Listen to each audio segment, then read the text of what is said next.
My niece called me a slur she learned from her dad, who thinks I'm not a real man for doing housework. I demanded an apology, they refused, so I stopped babysitting. Now my family is upset I'm not manning up over being called a F-word. Posted by you/fluffbuffer23. I, 29M, and my wife, 30F, have 2 kids, 5M and 3M. My wife works a full-time office job, while I work from home with extremely flexible hours. Basically, as long as I meet my deadlines, no one really cares how many hours it took or what time of day I work, outside of some Zoom meetings. My sister, 26F, let's call her Barb, and her husband, 30M, let's call him Nick, live nearby and work full-time jobs. They have a daughter, 5F, let's call her Tracy. Because of my comfortable work schedule, when our kids started going to daycare, we basically decided that I would drop off and pick up my niece from daycare alongside my own kids. I didn't really mind, and I thought it was great for my kids to spend time with their cousin. I get along with Tracy as well and always thought I was her cool uncle. She's a sweet kid and usually well behaved. So anyway, most days I bring her and my kids back to our house, make them snacks or dinner, and in the afternoon or evening, my sister comes to pick them up. A few days ago, the 5-year-olds were watching Bluey on the TV while I was preparing snacks with my 3-year-old, and I suddenly heard yelling. I rushed over to see what was happening, and my son was yelling at Tracy, "My dad's not a girl," while my niece yelled back, he's a F-word. That's like a girl. The word is different in my language, but the meaning holds, as does the distinction between using it versus simply addressing a gay person. I was kind of in shock at first, but I turned off the TV and sat her down to explain that this is a very bad word and we shouldn't call people that. I also explained that, regardless, I'm not a girl. Because this is a bad word, I told her she should apologize to me because we don't act mean to each other in this family, and that if I hear it again, I'm going to talk to her parents, and she'll get in trouble. She said she wouldn't get in trouble because that's what her dad called me, and he's not in trouble. I was stunned. I told her that regardless of what her dad said, it's a very bad word and she's not to use it with me or in my presence, and that she should apologize regardless because it hurt my feelings. She did apologize because she's a really good kid. We talked some more, and I prodded her about other things her parents said. From what I gathered, getting info out of a 5-year-old being obviously a difficult and unreliable process, Nick, my brother-in-law, told my sister in Tracy's presence that men shouldn't be sitting at home all day doing childcare, that cooking is a woman's duty, as is cleaning, and really most of the things I do around my house. He said I'm a girl. I interpret this as not really a man, because I do housework and my wife earns more money than I do. I explained to Tracy as best I could that men and women can work from an office or from home, and that my wife or Barb working long hours from the office doesn't make them men, and vice versa. I didn't dwell on it with her since it's not really her fault. I didn't immediately bring it up with my sister because I figured it would be a difficult conversation, and I didn't want to have it in front of the kids. I also wanted to talk it out with my wife first. I talked to my wife that evening, and she seemed really upset as well. I told her that I think I should demand an apology from Nick and my sister, and she agreed. I called my sister and told her what happened. She said that it's just a word and I'm blowing it out of proportion, and obviously Nick doesn't dislike me. I said I don't care whether he does or doesn't dislike me, he is talking crap about me behind my back to my niece and to her, and she is apparently very chill about this rather than standing up for me. She said that's how Nick is, and I should stop being a drama queen. I told her to screw off, and if that's how she felt, she could pick up her own child from daycare, and I hung up. I know it was really short notice and rude, but I really felt like I was being disrespected by people I've done so much for over the years, and they are my family. My wife said she understood and that I shouldn't back down until I at least get a proper apology. The next 2 days were a weekend, and there was no daycare. I assumed there would be calls or texts from Barb, but there was nothing. In fact, the suspicious lack of messages or calls made me think she didn't take my words seriously, which actually made me angrier. The calls did come when it was time to pick up Tracy for daycare, and I, obviously, didn't come. I dropped my own kids off and didn't even answer for a while. I know it was petty, but I had been stewing for 2 days and figured letting Barb stew for a few hours seemed really appropriate and felt really good. Around noon, when she called again, I did pick up. I was going to smugly tell her that I was ready for my apology and we could put it behind us, but I didn't get the chance. Instead, she went off on me about how I was irresponsible and flaked, and she was so late for work because of me. I told her, "I told you I wasn't going to pick her up. You had 2 days to make arrangements." She kept yelling at me, so I hung up again. She kept calling and sending texts about picking Tracy up from daycare, to which I said I would not, then stopped replying. When I came to pick my kids up, Tracy expected me to take her as well. I didn't, which was really rough on both of us. I know it's not her fault, she's 5, and she suddenly doesn't get to come over to our place to play and have snacks, but at the same time, I didn't want to just let this thing go. I felt like I deserved an apology, and still do, so I explained that her mom and I were fighting, but I would pick her up again when we worked it out. She obviously didn't take it well, because she's 5, but I apologized, took my kids, and left. A bit later, I got a call from my mom. Barb roped her into picking up Tracy, but my mom is disabled, so she was having a really hard time with Tracy. She asked me why I was being mean to Barb. I told her everything, expecting her to take my side, but instead, she also pulled a "you know how Nick is." I replied that the more I realize how Nick is, the less I like it, and if he thinks all this crap in general and about me specifically, I sure as hell am not going to be doing free labor for him. She said I was blowing this all out of proportion, and I told her I wasn't the one doing it, because all I asked for was an effing apology, and everyone else seemed to prefer all this drama over just giving it to me. She said I should just be the bigger man and not let it get to me. I told her I was done and to have fun with Tracy. That evening, I got a call from Nick himself, which I hesitated to answer, but I chose to on the off chance that I was actually about to get an apology. Nope. Apparently, my behavior is causing Barb great distress, and he wanted to know how I could do this to my own sister. I told him that since we're family, how could he talk crap about me to his kid, whom I take care of daily? He said he was only joking and it was all in good fun. I told him it was neither good nor fun for me, and I wanted my apology. He blew up on me, telling me I was a F word and couldn't take a joke, and called me a hysterical little girl. I told him to screw off, that I was done with him, and hung up. This led to a bunch of calls from Barb and my mom, which I didn't answer. Barb texted me that it wasn't fair for Tracy to pay the price for me being petty, and I told her it wasn't fair for Tracy to pay the price for her parents being ungrateful pieces of crap. She text yelled at me about how she was going to lose her job and I was being cruel to her and to mom. I told her I was done, and unless her next message was an apology, I would block her number. It wasn't, so I blocked her. For the past few days, my mom has been picking up Tracy, and it's been really rough seeing her in daycare and explaining that grandma's going to pick her up, which she hates. She tells me she isn't having fun with grandma and wants to come over to our place, and it's breaking my heart. But at the same time, I've never received a single apology from anyone but the 5-year-old, and I feel like letting this go would be telling my family that it's okay to ignore my boundaries. At the same time, I love my niece, and I don't want to traumatize her or have her resent me. She is a good kid, and none of this is her fault. What do I do? Edit. Holy crap, you guys. The post has barely been up for 4 hours, and I'm already so grateful for all your support and advice. The idea of Nick actually wanting Barb to quit her job is not something I had considered, but now I think it might actually have some merit, and it makes me very worried for her. At the same time, I can't really do much until she at least acknowledges that that's just how Nick is, so stop overreacting isn't going to fly with me. I also assume it's only a matter of time before my mom is no longer an option. She's already struggling, so I hope I get a chance to talk to Barb about it, ideally because she sees my point of view, but I'll settle for her being desperate.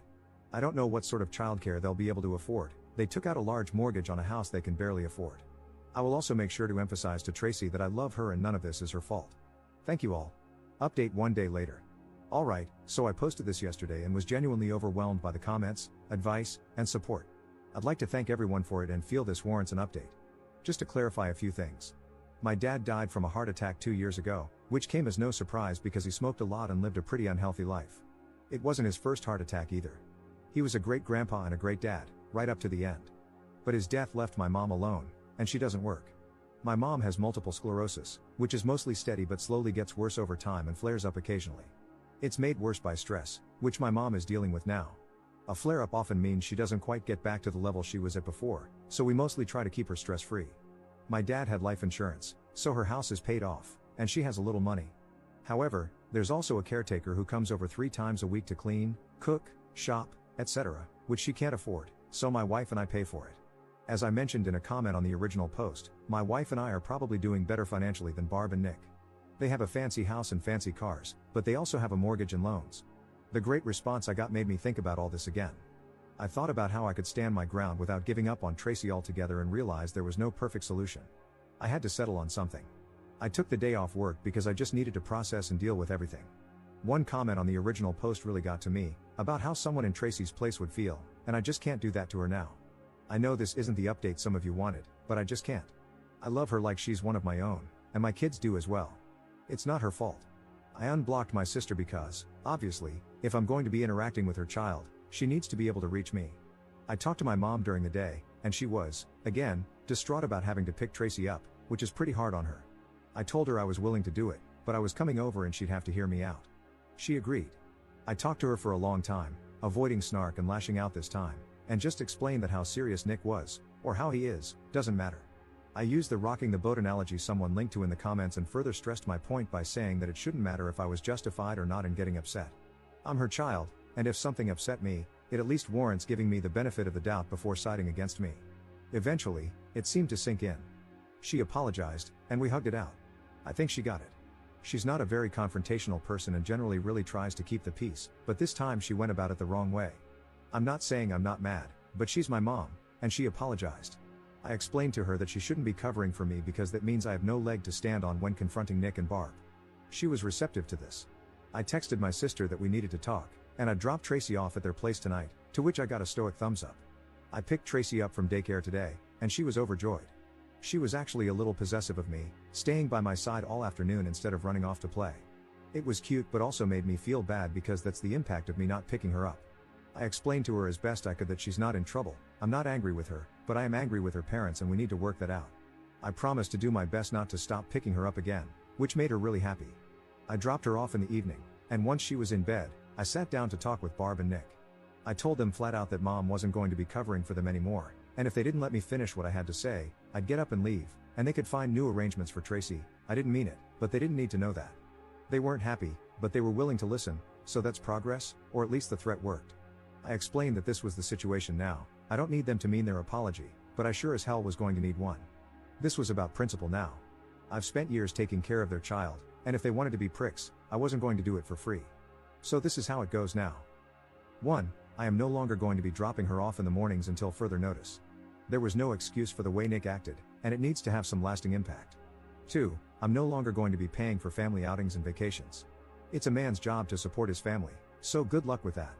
The exception is Tracy, she is always welcome. 3. If I hear any more BS being talked about me behind my back, I'm going to start charging them for my services. My plan was to dangle the thing they want, childcare. Restore it, but at the same time enforce some repercussions and the threat of things getting hard for them again. I also laid it on pretty thick about how I'm a man and obviously have my pride, and I can't have that disrespected, even by my own family. I don't really consider Nick family, but figured he wouldn't catch on. Nick was not happy about this, and my sister had to take him outside to talk it out without me.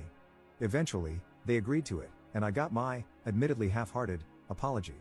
I could probably press it further, but I didn't want to risk having to either back down or hurt Tracy again, so I took it. There were no tears and no warm hugs, but I got to walk away with what I wanted, giving them some payback without giving up my time with Tracy. I still plan to talk to my sister alone about her relationship with Nick and how she sees me, but I figure I should let things calm down a bit before doing so. I know this isn't the resolution some, maybe most, of you wanted, but at the end of the day, I need to find a solution I can live with, and for me, this is it. I'll update if anything changes. Relevant comments. Commenter. You were paying for their family vacations? Damn. Ops response. I thought I was paying for our family vacations, but honestly, since my wife makes more than me and is primarily in charge of our finances, she could be considered the one paying. Her income essentially keeps us housed and fed, while my salary serves as the fun fund. She was always very excited about this because she doesn't have much family remaining. Having Barb, Nick, and Tracy, along with her sisters, made her feel like she had a big family. She felt this justified the expense and made her genuinely happy. Obviously, she is now furious with them. I don't think either of us will feel comfortable paying for them again, and they probably can't afford to come along. I do hope we will still get to bring Tracy, at least. Second update 3 months later. These past few months, things have been tense, but okay. I haven't gone back on my word about dropping her off and haven't been paying for meals or anything, really. Also, having realized what sort of man Nick is, I've been gently trying to get some alone time with my sister and ask her some questions about their relationship. Has he been isolating her? Is she financially dependent on him? Can she go out with her friends? How jealous does he get? Some of her answers made me a little uncomfortable, but I can't really force her into anything. I'm not trying to excuse the way she treated me, but I also think she's in a bad situation herself, and I don't want her to become more isolated than she already is. So, I'm gently trying to guide her down the right path, dropping hints like, "Isn't it like what your really bad ex used to do?" and the like. I don't think she quite realizes how deep into this she is, but I also know from past experience that forcing her into anything will mostly cause her to pull away and become more stubborn. So, I'm trying to guide her to the right conclusion gently while making sure she knows she has a place to go and someone to support her if she ever chooses to break things off. Nick hasn't really been anything with me. I don't think his feelings about me have changed much, but he's basically avoiding interacting with me and has to work a lot when we get together as a family, which I think might be the best outcome for everyone involved. Tracy has been sweet. She's slowly learning to read alongside my oldest and still enjoys bad words. We just use less mean bad words now. Hoop has been a hit. She's now a big fan of the Tom Carty song "Have You Checked Your Butthole?" We've been pretty good about making clear the difference between rude words and hurtful words. Over the holidays, we went on a trip. At first, Barb and Nick were probably shocked that I was serious when I said they were welcome to join us, but I wasn't paying for anyone but Tracy if they chose to send her along. I talked it over with Barb, leaving it up to her how to convey that to Nick, who, as stated, was avoiding me. I assume he didn't take it well, but I don't really have a way of knowing for sure. Barb, for her part, tried doubling down, trying to get me to cave, but I stood my ground. I said I wasn't paying for things, and I meant it. I explained, again, that this wasn't about a specific trip but about the fact that I used to believe they genuinely and unconditionally loved me, and that is just no longer the case. It's not something I can just unfeel.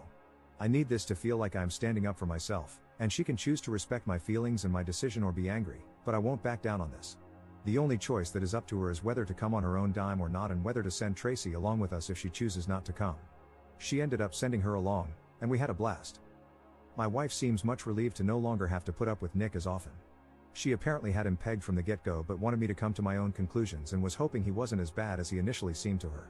She's glad I'm standing up for myself and that we still get to hang out with Tracy. I still hope someday Barb comes to her senses about her situation, and I will fully support her if she does, despite not quite being over what she either thought about me or at least didn't stand up for me to Nick about. But she's still my family. Regardless, thank you to everyone for your support and advice. Relevant comments. Commenter. Op is a better person than I am. I would not be giving them free daycare after all the crap talking and doubling down. Nick is a real piece of work. On one hand, he's challenging Op's manliness, on the other hand, he's accepting free daycare and vacations from a man he doesn't respect because he has overextended himself with a big house and fancy cars. Commenter 2. I don't know. I mean, Op loves this little girl and knows she is otherwise not well taken care of. He saw her every day that she wasn't with him because he still picked up his own kids and watched this little baby break down daily because of how much she loves and misses him. That's heartbreaking. I do think I would try to be there for my niece as much as possible, especially if I believed her parents were a bad influence and knew she was otherwise not well cared for. I completely understand anyone who chooses not to provide care for the girl anymore. But at the same time, I understand why he does it, for the little girl, not her jerk parents.